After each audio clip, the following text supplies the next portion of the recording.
This is All India Radio.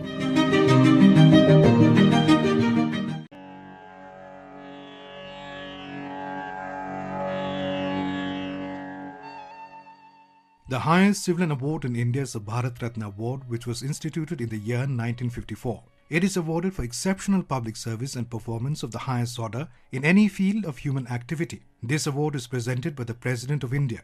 So far, 48 eminent personalities have been honoured with Bharat Ratna. The first Bharat Ratna Award was conferred on C. Rajagopalachari in 1954. I am Rajagopalachari and I am speaking from Madras All India Radio Broadcasting Station. I have been given the honour of inaugurating this Hindustan Akashvani in Madras. When anyone speaks, the vibrations taking shape according to each articulated sound are transmitted across the air and touching the membrane in the ear set it in corresponding vibrations, which in turn produce changes in the brain that give us a perception of what our friend is saying. Along with Rajaji, philosopher Dr. Sarvapalli Radhakrishnan was also awarded. The great point about Indian thought was that it was subject to renewal in every stage. We had Indian thought in the Vedas as one thing, the Upanishads is quite different. You come to the Buddhist and Gita works, different altogether. Then you come to the commentators, Shankara, Ramananda, etc., quite different. Then when you had a number of saint singers like Kabir, Ramananda, etc., who were trying to help us to find out common background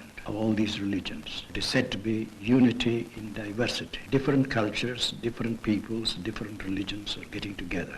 And Indian thought essentially emphasized what you call the saintliness of man. Nobel laureate scientist C.V. Raman too was honoured in the same year. The mind, you must keep it fresh, don't fog the mind with all sorts of things. And then the spirit, you see, behind the mind is also the spirit. The spirit is, the word spirit means really, elan, you know what I mean? It's the thing that behind the mind there is something that makes the thing go on. In 1955, activist, philosopher and educationist Bhagwan Das, Dr. M. Vishveshwaraya, civil engineer, statesman and Diwan of Mysore, and Prime Minister Jawaharlal Nehru were given the award.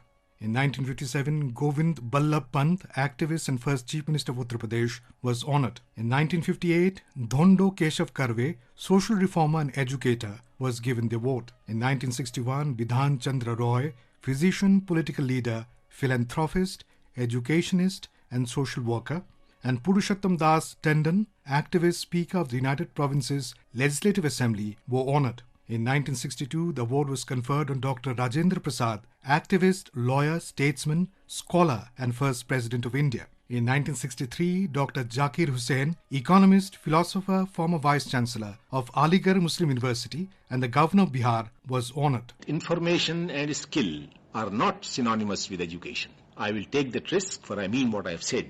Indeed, information and skill are not even reliable measures of education. In order to make them serviceable as such, we must make a distinction.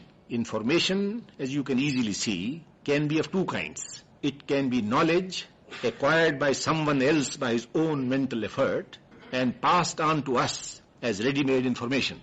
Or it can be knowledge acquired by us through our own experience, knowledge that has grown in our mind by its own efforts.